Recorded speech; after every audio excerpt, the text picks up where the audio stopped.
السلام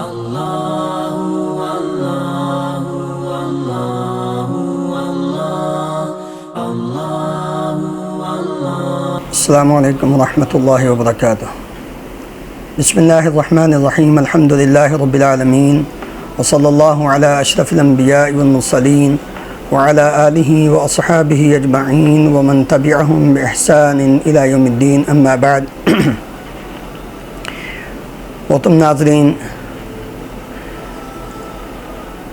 خطرناک گناہ جن کا تسلسل اب تک آپ کے پاس 11 نمبر تک پہنچ چکا ہے، آج 12واں گناہ جس کا ہم تذکرہ کرنے جا رہے ہیں، اور اللہ تعالیٰ سے دعا گو ہیں کہ اللہ تعالیٰ ہمیں ساری زندگی اس گناہ سے بچنے کی توفیق عطا فرمائے۔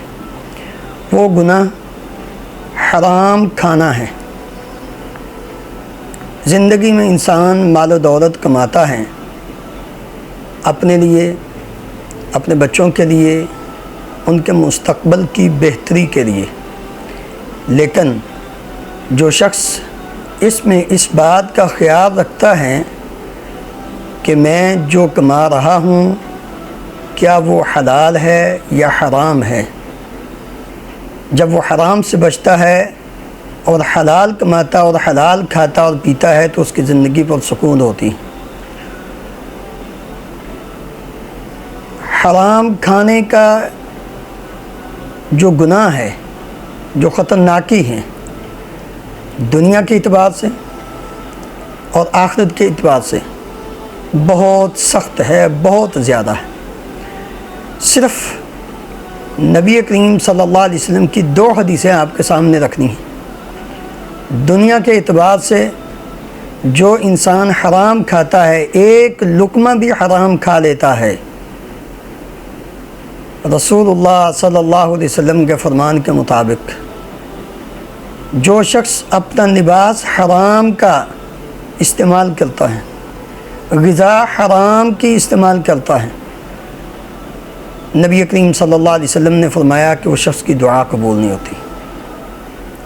کیا اس سے بڑا بد نصیب اور کون ہو سکتا ہے کہ زندگی میں جس شخص کی دعائیں قبول نہ ہو، وہ اپنی حاجات اپنے رب کے سامنے پیش کرتا ہے لیکن اللہ رب العالمین اس کی دعا قبول ہی نہیں کرتے۔ ابو ہریرہ رضی اللہ عنہ بیان کرتے ہیں، رسول اللہ صلی اللہ علیہ وسلم نے فرمایا، ان اللہ طیب لا یقبل الا طیبا وان اللہ امر المؤمنین بما امر به المرسلین۔ اللہ تعالیٰ طیب ہے اور طیب پاک چیز کو ہی قبول کرتا ہے۔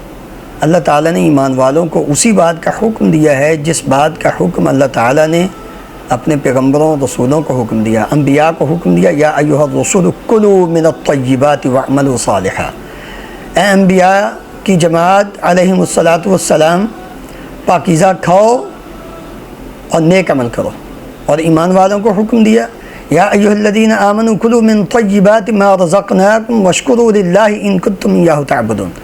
اگر اللہ کی عبادت کرتے ہوئے اس کا شکر بجا لانا چاہتے ہو تو پھر پاکیزہ کھاؤ، ایمان والو پاکیزہ کھاؤ۔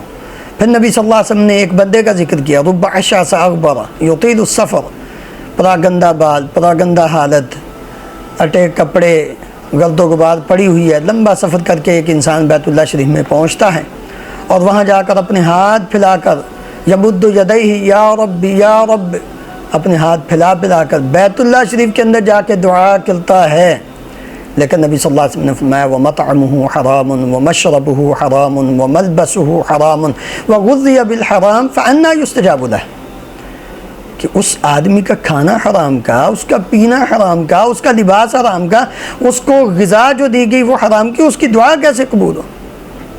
کیا یہ چھوٹا گناہ ہے؟ کیا یہ چھوٹی خطرناکی ہے کہ ایک انسان بیت اللہ شریف میں جا کر لمبا سفر کر کے اس کی دعا، جبکہ مسافر کی دعا قبول ہوتی ہے، بیت اللہ شریف کے اندر دعا قبول ہوتی ہے، اس کی دعا قبول نہیں ہو رہی؟ تو یہ حرام کھانے کا نتیجہ ہے، دنیا میں انسان کی دعا قبول نہیں ہوتی، اور آخرت میں جو اس کی سزا ہے اللہ ہم سب کو اس سے بھی محفوظ فرمائے۔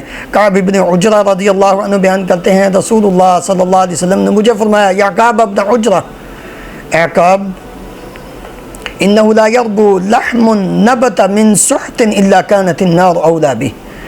عقاب، جو جسم، جو گوشت حرام کھانے سے بڑھتا ہے اس گوشت کے لیے جہنم کی آگ ہی کافی ہے، جہنم کی آگ ہی اس کے لیے زیادہ لائق ہے.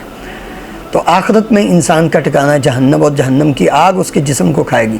اس لیے میرے عزیز بھائیوں، محنت کرنے والے، مزدوری کرنے والے، ڈیوٹی کرنے والے، جاب کرنے والے، جہاں جہاں بھی جو انسان جس شعبے کے ساتھ منسلک ہے، اس کو اس بات کی سب سے پہلے فکر ہونی چاہیے کہ میں اپنے اس پیشے کے ساتھ مخلص ہو جاؤں اور جو کماؤں حلال کماؤں. اللہ رب العالمین ہمیں حلال کمانے کی اور کھانے کی توفیق عطا فرمائے اور حرام سے بچنے کی توفیق عطا فرمائے.